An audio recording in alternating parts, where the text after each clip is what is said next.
Hello BSc part second year students, स्वागत है आप सभी का। आज की क्लास में हम paper second plant physiology and biochemistry में बायोकेमिस्ट्री का पोर्शन चल रहा है हमारा यूनिट थर्ड एंजाइम। और अब हम एंजाइम की प्रॉपर्टी एंड नोमेनक्लेचर के बाद पढ़ रहे हैं मैकेनिज्म।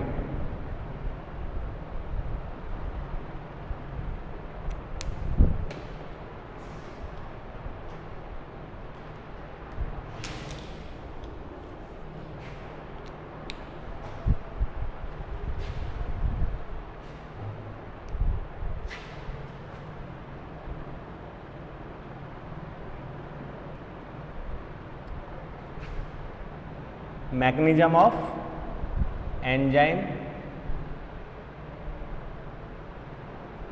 ठीक है। और इसके लिए हम यूज में ले सकते हैं एंजाइम्स के साथ में substrate complex, enzyme substrate complex. तो नॉर्मली तो हम यहाँ पे टॉपिक दे रहे हैं मैकेनिज्म ऑफ एंजाइम्स, ठीक है। और एक्शन और लिख देते हैं, क्रिया।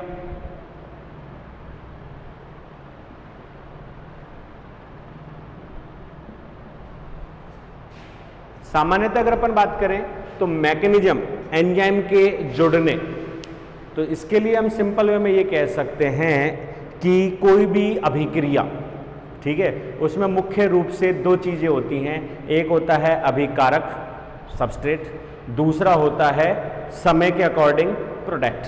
क्लियर है? इनके बीच में कोई ना कोई मध्यवर्ती होता है। कारण यह है कि कोई भी अभिक्रिया, चाहे वो ऊष्मा शोषी हो या ऊष्मा शेपी, दोनों प्रकार की अभिक्रियाओं में कभी भी अभिक्रिया को प्रारंभ करने का गुण नहीं होता। किसी भी अभिक्रिया को प्रारंभ या इनिशिएट करने के लिए बाह्य कारकों की आवश्यकता होती है। वो माध्यम सजीव हो सकते हैं, वो माध्यम निर्जीव हो सकते हैं, तभी वो रिएक्शन जो है वो कंप्लीट होगी। एलोगेशन के लिए प्रोसेस अलग है, टर्मिनेशन अलग प्रोसेस है, लेकिन इनिशिएशन भी अपने आप नहीं होता है। क्लियर है? चाहे अभिक्रिया ऊष्मा शेषी हो या ही शोषी।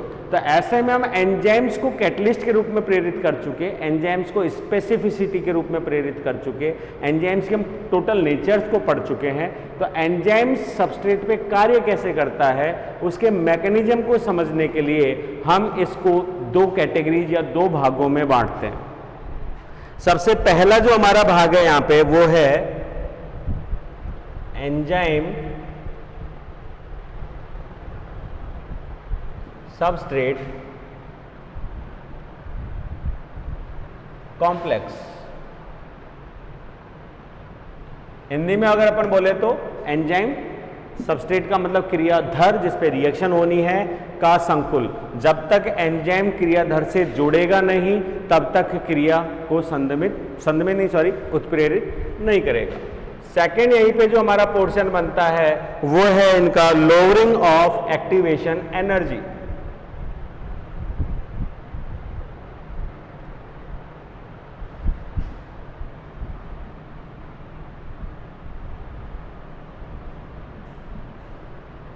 Lowering of activation energy. Clear है? ये दो पॉइंट जो है वो हमको अभी यहाँ पे डिस्कस करना है। एंजाइम सबस्ट्रेट कॉम्प्लेक्स, तो पहला पॉइंट हम डिस्कस कर लेते हैं। दूसरे को हल्का सा मैं बता देता हूँ। एंजाइम सबस्ट्रेट से जुड़कर एक विशिष्ट बॉन्ड के साथ जुड़कर ही रिएक्शन को कंप्लीट कर सकता है। वहीं लोअरिंग ऑफ एक्टिवेशन एनर्जी, तो सबसे पहले हमारा पॉइंट आता है एक्टिवेशन एनर्जी। ये सक्रियण ऊर्जा क्या है? तो किसी भी सबस्ट्रेट का वह न्यूनतम ऊर्जा मान जिसको ग्रहण करके सबस्ट्रेट के मॉलिक्यूल्स रिएक्शन को प्रेरित होते हैं या रिएक्शन करते हैं, सबस्ट्रेट रिएक्शन क्या कहलाती है? एक्टिवेशन एनर्जी कहलाती है।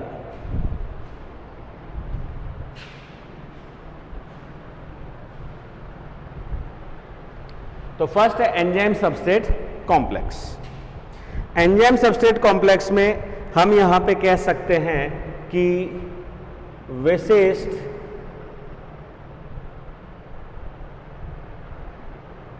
सबस्ट्रेट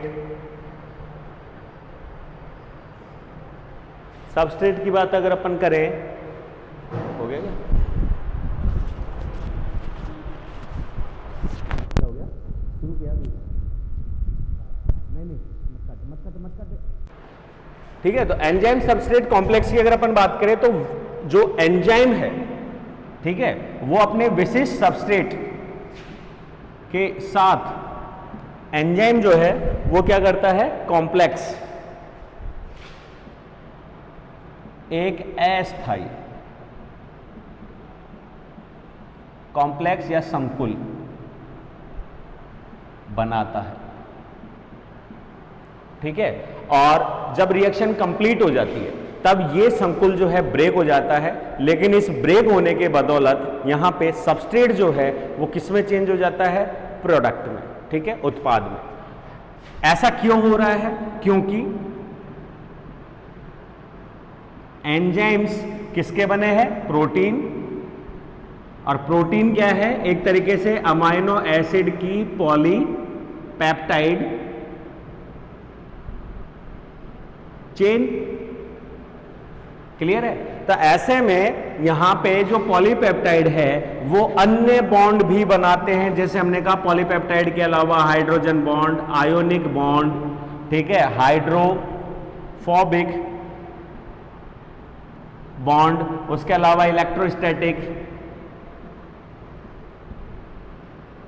ठीक है, ये सारे के सारे बॉन्ड। इसी में और अगर अपन बात करें तो ये जैसे कि हाइड्रोजन बॉन्ड है या आयनिक बॉन्ड है या क्या बोलते हैं पेप्टाइड बॉन्ड है, ये तो सारे के सारे बॉन्ड कौन से हो गए, एक तरीके से कोवलेंट बॉन्ड। उसी में अगर हाइड्रोफोबिक और इनकी अपन बात करें तो ये कौन से हो गए,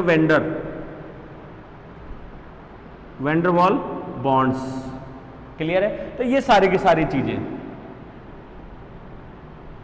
वैंडरवाल बॉन्ड्स, तो ये सारी की सारी चीजें जो है ये मजबूर करती हैं या एक तरीके से एक्टिव खासियत होती है सबस्ट्रेट से जुड़ने के लिए। कारण क्योंकि प्रोटीन बने हुए अमाइनो एसिड के, और प्रोटीन के अंदर साइट्स होती हैं, एक हम कह देते हैं बाइंडिंग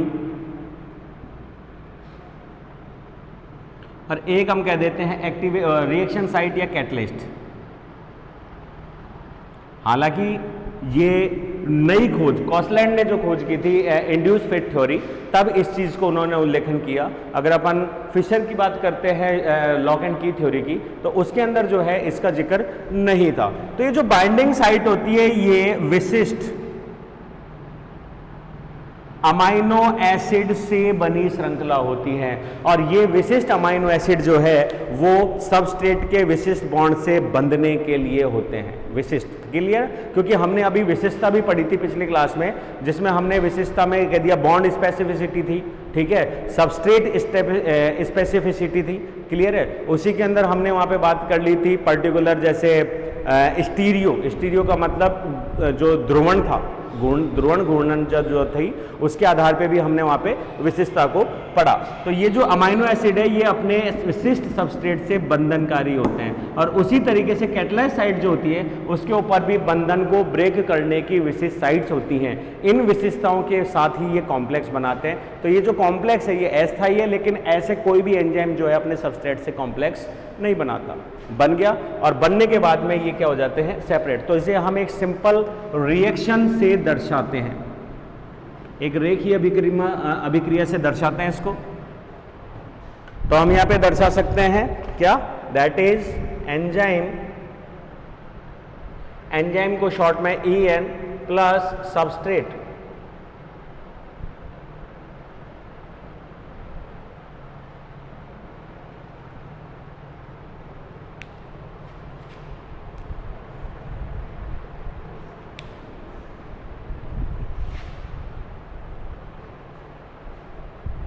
एंजाइम सबस्ट्रेट, दोनों चीजें हो गई।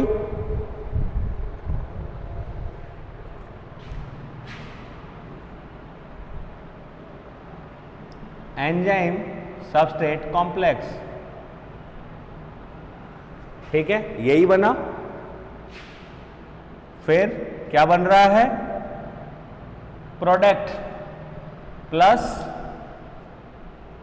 एंजाइम, दैट इज एंजाइम, और ये हो गया प्रोडक्ट, उत्पाद, और ये हो गया क्रिया धर। क्लियर है। अब ये जिस प्रकार इस दिशा में गया है, अगर अपन इसी को रिवर्सिबल मैकेनिज्म में देखें तो ये हम यूं भी और ये यूं भी शो करते हैं। क्लियर है। अब यहाँ पे ऊष्माशोषी है कि ऊष्माक्षेपी है, उसके अकॉर्डिंग एनर्जी का कंज्यूम या एनर्जी का जो है वो प्रोडक्शन यहाँ पे देखा जा सकता है। तो ये एक सिंपल सा कॉम्प्लेक्स स्ट्रक्चर है किसका, एंजाइम सबस्ट्रेट कॉम्प्लेक्स का। इस सिद्धांत को समझने के लिए यहाँ पे 2 बार साइंटिस्ट ने अलग अलग मत प्रस्तुत किए, या मत तो काफ़ी थे लेकिन इनमें से 2 मतों को ज़्यादा सुविधा से कंसिडर किया गया। तो सबसे पहले तो हम फिशर के मत की बात करेंगे। उन्होंने मत दिया एंजाइम कॉम्प्लेक्स के लिए की एंड लॉक थ्योरी, ताला कुंजी सिद्धांत।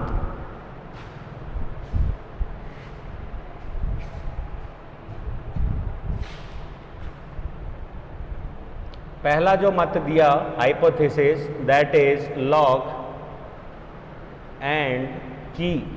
हाइपोथेसिस या थ्योरी जिसको हम बोल सकते हैं ताला व कुंजी सिद्धांत। थ्योरी या हाइपोथेसिस लिख रहे हैं तो परिकल्पना फिशर ने दी लगभग 1898।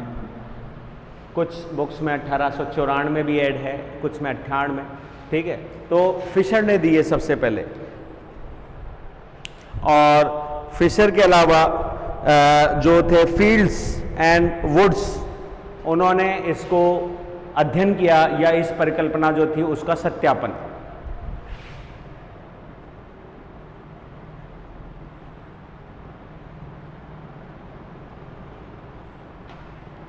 फील्ड्स एंड वुड्स ने सत्यापित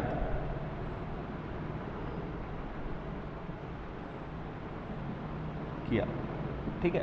अब इसको मैकेनिकली एक बार समझते हैं। है वही एंजाइम और सबस्ट्रेट क्या बोलते हैं कॉम्प्लेक्स, लेकिन इसको मैकेनिकली अगर अपन समझें तो हम इसमें ऐड कर सकते हैं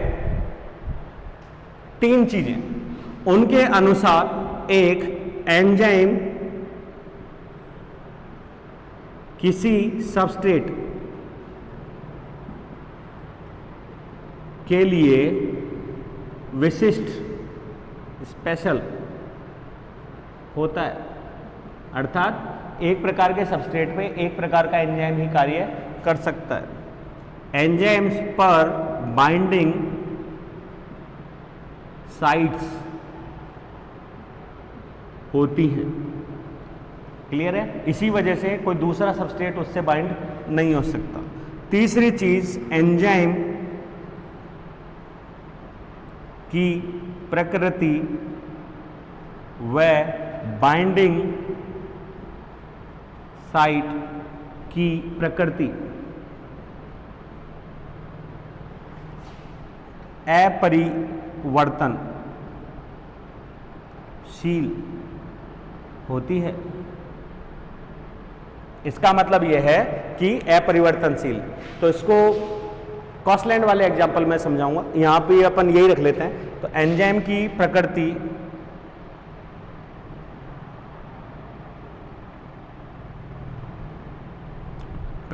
बाइंडिंग साइट की प्रकृति दोनों की दोनों कैसी हैं, अपरिवर्तनशील हैं। अब इसको एक सिंपल से मैकेनिज्म से समझते हैं। हमारे पास में एक सबस्ट्रेट है,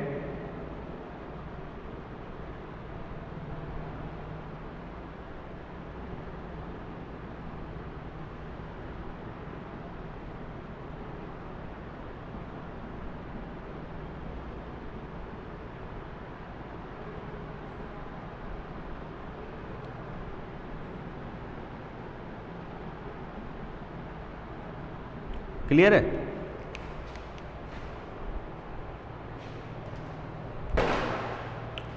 दूसरा हम यहां पे ऐड कर देते हैं एंजाइम, और जैसा एंजाइम है वैसा ही यहां पे हम क्या बना रहे हैं, एक मतलब जैसा सबस्ट्रेट है वैसा ही हम क्या बना रहे हैं, एक एंजाइम।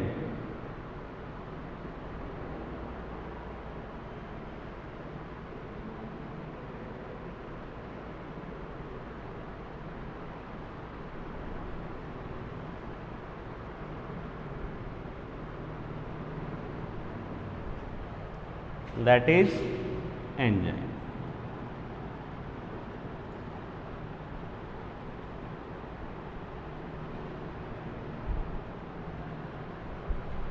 ठीक है। रिएक्शन में अगर ये दोनों एक दूसरे के सब्स्टिट्यूट हुए, मतलब दोनों एक दूसरे के विशिष्ट हुए या पहचान के हुए, तो ये एक दूसरे से क्या करेंगे, रिएक्शन वन्यथा नहीं करेंगे। जैसे यहां पे हम एक चीज और बना दें, यहां एक एग्जाम्पल ये बना रहा हूं मैं, that is also substrate, substrate A है, ये सबस्ट्रेट बी है।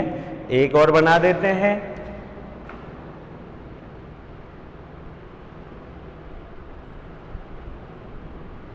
ये हमारे पास में एक सबस्ट्रेट और है, दैट इज सी, दिख रहा होगा आपको। तो ऐसे में जब हमने यहाँ अलग अलग शेप बनाई है, क्योंकि मैं यहाँ पे आपको ताला कुंजी जो थ्योरम है उसको समझने की कोशिश कर रहे हैं, उसको सिंपल वे में अगर अपन कहें तो ये ताला कुंजी जो थ्योरी दी है, इसका नाम ऐसा क्यों रखा गया, तो इसको देखिए कि सभी जगह यूनिवर्स कह देते हैं, एक तरीके से हम ये मान के चलते हैं कि यूनिवर्स में, ठीक है, ऑल ओवर द वर्ल्ड एक विशिष्ट ताले को उसी की विशिष्ट चाबी ही खोल सकती है। क्लियर है। अगर अपन डुप्लीकेसी की भी बात करते हैं कि एक ताले की दो डुप्लीकेट चाबीज होती हैं, तो अगर आप देखें तो वो चाबी के दोनों चाबियों के जो ग्रूव्स होते हैं वो समान है, ठीक है। और उसी चाबी, जैसे हम चाबी की बात करें तो चाबी पे कुछ इस तरीके से ग्रूव्स बने होते हैं,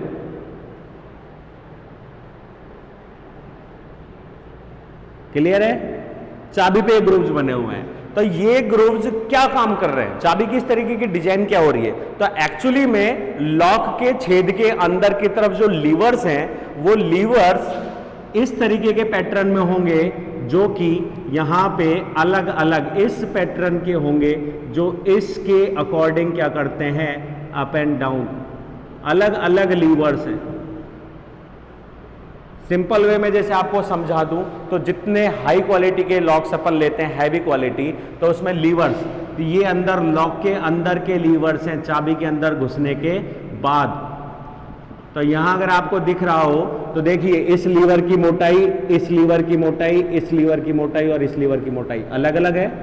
कितने हो गए इसमें लीवर, 1 2 3 4 5 6, क्लियर है। और बढ़ा देते हैं, ये रहा। तो कई बार लॉक खरीदते टाइम हम एक चीज को और देखते हैं कि अंदर लॉक में लीवर्स कितने हैं, क्लियर है, 3 लीवर का है, 4 का है। तो यहां अगर अपन देखें तो हमको 7 लीवर का दिखाई दे रहा है, इसका मतलब 7 इसमें एंटी ग्रूव्स हैं, जो किसके अकॉर्डिंग है, इस चाबी के। ऐसे में अगर हम इसको एक और चाबी दे रहे हैं, ये लीजिए, तो इन दोनों चाबी में से कौन सी चाबी इस लॉक को खोल पाएगी, वही चाबी खोल पाएगी जिसके लॉक्स जो है वो इसके ग्रूव्स के क्या होंगे, एंटी। 2 क्वेश्चन है हमारे सामने। यही कारण है कि कोई भी चाबी किसी ताले को खोल नहीं पाती, विशिष्ट चाबी ही विशिष्ट ताले को खोल सकती है। ये प्रोग्राम उन्होंने इसलिए दिया, सेम मैकेनिज्म या जो कंसेप्ट था, इसलिए क्योंकि एंजाइम जो है वो अपने सबस्ट्रेट के लिए विशिष्ट होते हैं। हर सबस्ट्रेट पे हर प्रकार का एंजाइम कार्य नहीं करता, एक चीज। दूसरा, सबस्ट्रेट क्यों नहीं कार्य करता है, क्योंकि एंजाइम में उस सबस्ट्रेट के लिए बंधनकारी स्थल होते हैं। और बंधनकारी एक्चुअली में स्थल किसके बने हुए हैं, 2 चीजें हैं। एक तो है उसकी फिजिक, संरचना, ठीक है। दूसरा, वो संरचना किससे बनी है, पॉलीपेप्टाइड चेन से। और पॉलीपेप्टाइड चेन किससे बनी हुई है, अमाइनो एसिड से। तो वो जो बंधन स्थल के अमाइनो एसिड हैं, वो विशिष्ट अमाइनो एसिड या सबस्ट्रेट से ही बंध बना सकते हैं, दूसरे से नहीं बना सकते। तो जब वो दूसरे से बंध ही नहीं बनाएंगे तो वो कभी भी सबस्ट्रेट्स को साथ पकड़ेंगे नहीं या कॉम्प्लेक्स नहीं बनाएंगे, क्लियर है। तो जब तक कॉम्प्लेक्स बनेगा नहीं, रिएक्शन नहीं होगी। उसी चीज को उन्होंने लॉक एंड की थ्योरी के रूप में कहा कि एक एंजाइम अपनी विशिष्ट सबस्ट्रेट से ही जुड़ सकता है। इसी चाबी की तरह मैंने यहां पे 2 और सबस्ट्रेट बनाए, 1 और 1 2, क्लियर है। इसको देखते हैं तो ये कैसा हो गया, चौकोर, जबकि हमारे यहां पे लॉकिंग सिस्टम कैसा है, गोल। यहां पे गोल है लेकिन इसका क्या है, उल्टा। तो ऐसे में ना तो ये सबस्ट्रेट जुड़ सकता, ना ये सबस्ट्रेट जुड़ सकता, केवल एक एंटी लॉक में यही है जो इसके साथ में जुड़ सकता है, बिल्कुल सेम इस लीवर्स और इस की की तरह। तो जब ये सारे लीवर्स जो है की के ग्रूव्स के एंटी हो जाएंगे तो चाबी आसानी से प्रत्येक लीवर को क्या कर सकती है, पुश। और जब ये लीवर पुश हो जाएगा तो ऊपर की तरफ की जो लॉक की घुंडी होती है उसको आसानी से क्या किया जाएगा, रिमूव, और लॉक क्या हो जाएगा, ओपन, और उसी तरीके से क्या हो जाएगा, क्लोज। ये इन लीवर्स को अगर अपन बात करें तो ये 1, 2 और 3 लीवर्स को पुश कर सकता है, बाकी के 1, 2, 3 और 4 लीवर जो है उनको पुश नहीं कर सकता। एक भी लीवर अगर पुश हुए बिना बच जाएगा तो वो लॉक को ओपन नहीं होने देगा। क्लियर है? तो ये हाई सिक्योरिटी सिस्टम हो गया 3 से ज्यादा, तो वही चीज यहां पे हो गई। क्लियर है? तो इसको आगे बढ़ते हैं।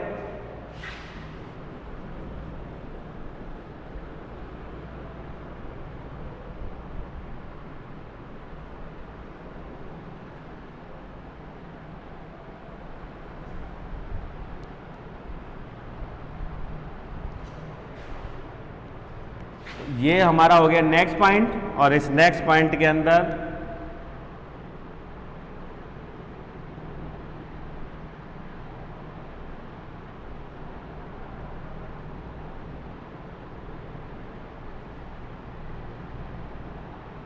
That is enzyme,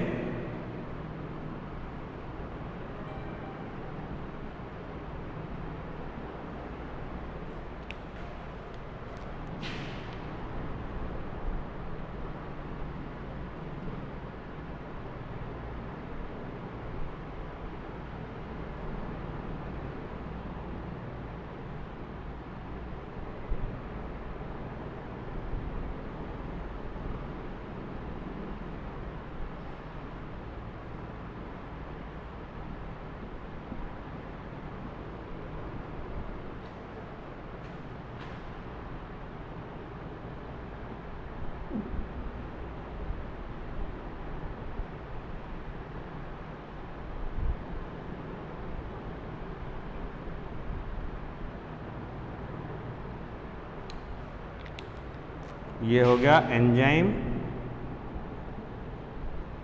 substrate, complex,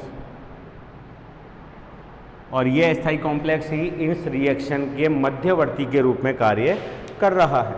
तो हमारा नेक्स्ट डायग्राम जो बन जाएगा, इसको रिवर्सिबल दिखा देते हैं।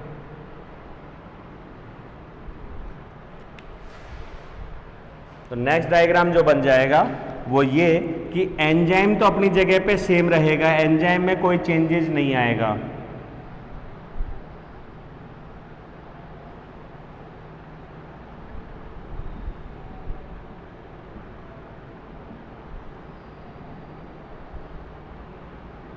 That is enzyme. ठीक है, लेकिन सबस्ट्रेट में क्या चेंजेस आएंगे,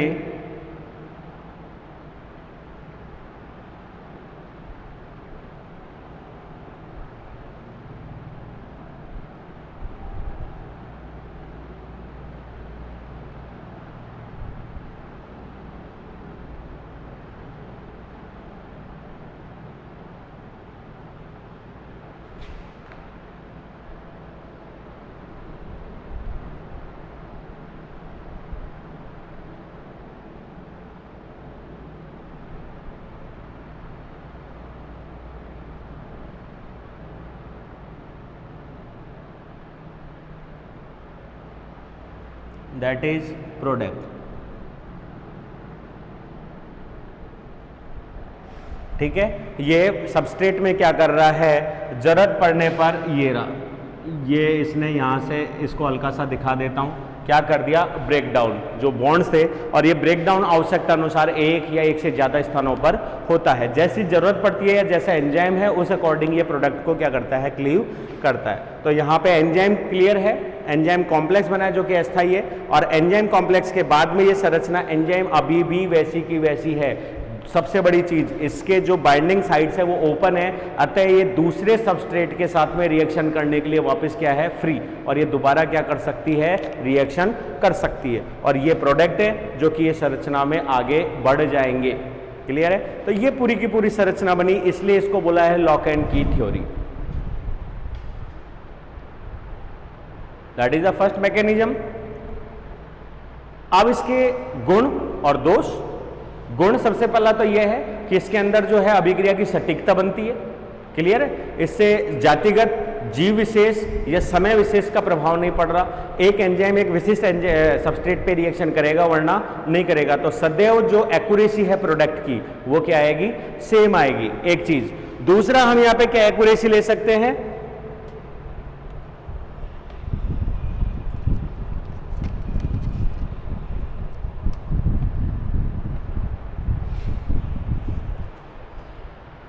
दूसरी एक्यूरेसी हम यहां पे ले सकते हैं, ये रहा एंजाइम सबस्ट्रेट के लिए विशिष्ट हो गया पहले एक्यूरेसी। दूसरा जो है बाइंडिंग साइट भी विशिष्ट है। तीसरा इसकी प्रकृति के अनुसार जो एंजाइम वो कम मात्रा में भी क्या करता है, सक्रियण रेट जो है क्या बढ़ा देता है, जिसकी वजह से कम एंजाइम भी अधिक मात्रा के सबस्ट्रेट पे रिएक्शन कर सकता है और अभिक्रिया को तेजी से क्या कर सकता है, कंप्लीट कर सकता है। उसके अलावा अगर एंजाइम की मात्रा बढ़ा रहे तो अभिक्रिया की दर भी क्या होगी, बढ़ेगी, लेकिन एक लिमिट तक। तीसरी चीज जो इसने उन्होंने कही वो ये है कि इनके ऊपर एक विशिष्ट बाइंडिंग साइट्स होती है जो विशिष्ट एंजाइम से वो सबस्ट्रेट से क्या है जुड़ पाती है। चौथी लाइन हम यहां पे कह सकते हैं कि ये जो बंधन है या जो बाइंडिंग साइट्स है उसके अंदर एक विशिष्ट मतलब बाइंडिंग साइट की वजह से गुण कह सकते हैं कि जो बाइंडिंग साइट्स हैं किसके, एंजाइम्स की, उसके अंदर इनहिबिटर्स के समावेश की दर भी क्या हो जाती है, कम। अगर सेम इनहिबिटर आ गया तो ही उससे जुड़ सकता है, वरना इनहिबिशन की दर क्या हो जाएगी, कम, जिसकी वजह से अभिक्रिया की दर पे प्रभाव नहीं पड़ेगा, एक चीज। दूसरा, इनकी जो बाइंडिंग साइट्स है उनकी बाइंडिंग साइट सबस्ट्रेट से तो है बहुत ज्यादा घनिष्ठ या समीप आ जाते हैं अमाइनो एसिड्स, लेकिन जब ब्रेकिंग होती है और ब्रेकिंग की वजह से जो पॉलीपेप्टाइड चेन्स ब्रेक होती हैं या सबस्ट्रेट प्रोडक्ट में चेंज होता है, वो प्रोडक्ट की जो है इनके साथ में बाइंडिंग साइट क्या हो जाती है, चेंज हो जाती है। यही कारण है कि एंजाइम जो है अब प्रोडक्ट से रिएक्शन नहीं कर सकता और प्रोडक्ट को क्या कर देता है, रिलीज। क्लियर है। अब अगर बहुत ज्यादा प्रोडक्टिविटी बढ़ रही है, कंसेंट्रेशन बढ़ रहा है, तो ये क्रिया इरिवर्सिबल कंडीशन में भी वापस क्या हो जाती है, त्वरित या उत्प्रेरित हो जाती है। दोष, सबसे बड़ा दोष अगर इसकी हम निकालें, एक आक्षेप इसके ऊपर डालें, तो वो ये है कि यहाँ पे एंजाइम जो है उनको फिशर ने एक फिक्स, ये रहा एंजाइम की प्रकृति और बाइंडिंग साइट की प्रकृति जो है अपरिवर्तनशील होती है, लेकिन हम एक्सरे विवर्तन द्वारा इस चीज को प्रूफ किया जा चुका है कि एंजाइम प्रोटीन के बने हुए होते हैं और एंजाइम प्रोटीन जो होती है उनके अंदर ऑप्टिकल आइसोमेरिक प्रॉपर्टीज होती हैं, आइसोमेरिज्म होता है, समस्थानिक बनते हैं। यही कारण है कि प्रोटीन्स की बने हुए एंजाइम्स की संरचना सदैव समान नहीं होती है। उनके पॉलीपेप्टाइड संरचना समान होती है लेकिन उनकी जो संकुल है वो समान नहीं होता। क्लियर है। जिसमें खास तौर पे सरल प्रोटीन्स की हम बात करें तो वो नहीं होता, जटिल या व्युत्पन्न की बात करें तो वो इरिवर्सिबल होते हैं, तो उनकी संरचना सेम हो जाती है और उनका अपघटन भी संभव नहीं होता। जबकि एंजाइम जो है ग्लोबुलर हैं ज़्यादातर और ये संरचना समान नहीं होती। तो एक्चुअली में ये जो पोजीशन हमने बनाई है वो इसका सबसे बड़ा अपवाद है कि एंजाइम जो है वो एक जैसी आकृति का अगर है तो वो सबस्ट्रेट से बाइंड होने में और प्रोडक्ट को रिलीज करने में सक्षम नहीं होगा।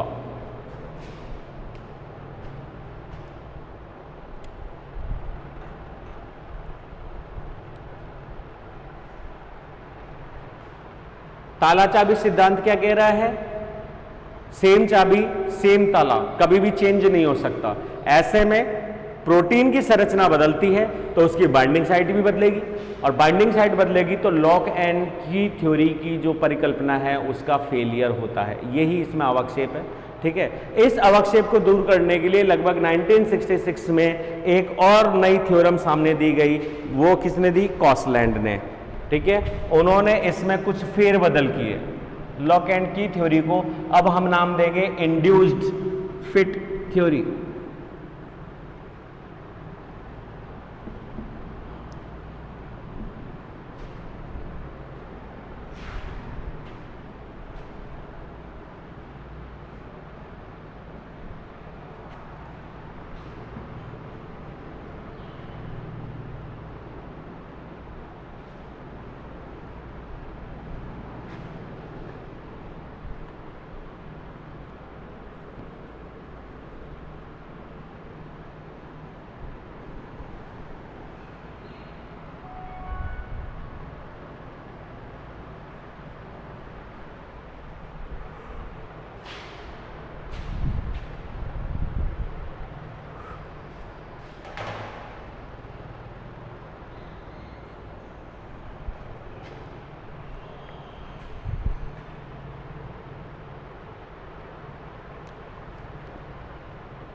इंड्यूस्ड फिट थ्योरी, और यह थ्योरी दी गई बाय कॉसलैंड।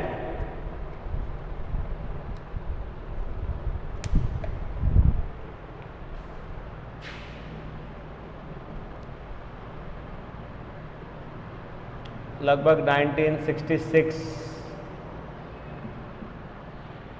ठीक है। इंड्यूस्ड फिट थ्योरी को हम हिंदी में बोल सकते हैं एक तरीके से प्रेरित आसंजन सिद्धांत।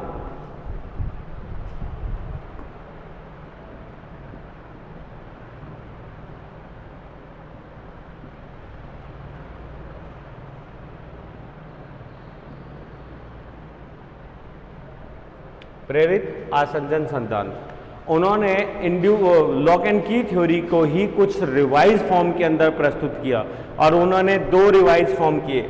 उन्होंने कहा कि एंजाइम सबस्ट्रेट से रिएक्शन करता है और एंजाइम के लिए सबस्ट्रेट विशिष्ट होते हैं। ये बात बिल्कुल परफेक्ट है, उन्होंने भी साबित करी। उन्होंने कहा कि विशिष्ट बाइंडिंग साइट्स होती हैं, ये भी कहा, लेकिन उन्होंने बाइंडिंग साइट्स को 2 भागों में बांट दिया। विशिष्ट 2 साइट्स होती हैं, एक को हम बोल देते हैं बाइंडिंग साइट, इसका कार्य है सबस्ट्रेट स्पेशल या स्पेसिफिक सबस्ट्रेट से बाइंडिंग कॉम्प्लेक्स। क्लियर है। दूसरा यहां पे है कैटलिस्ट साइट, यह सबस्ट्रेट पर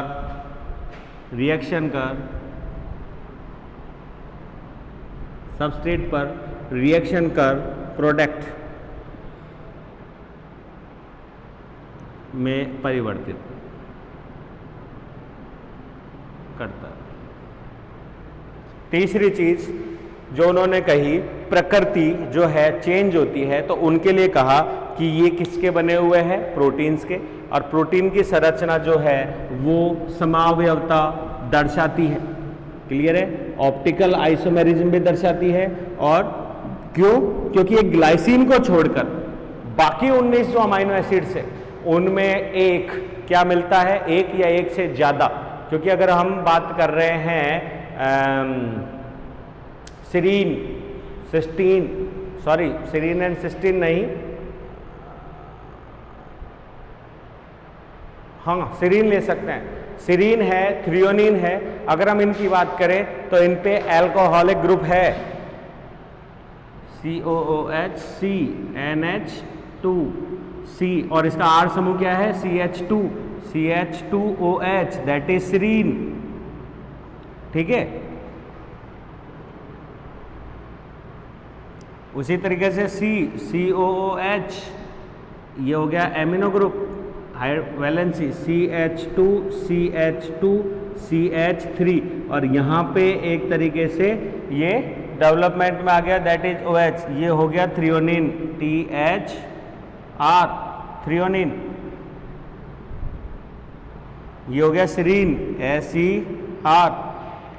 तो इन दोनों की अगर अपन बात करें तो इसके अंदर जो है, इसमें फिर भी नहीं है क्योंकि ये ऊपर शिफ्टिंग हो, तो लेकिन यहाँ पे हमको क्या, CH, यहाँ पे हमको ये क्या मिल रहा है, एक परिवर्तनशील, या अगर अपन बोले तो अनियमित कार्बन जो है वो हमको यहाँ पे मिल रहा है, जिसकी वजह से ये क्या करता है, D और L कौन सी ऑप्टिकल आइसोमेरिज्म जो है उसको दर्शा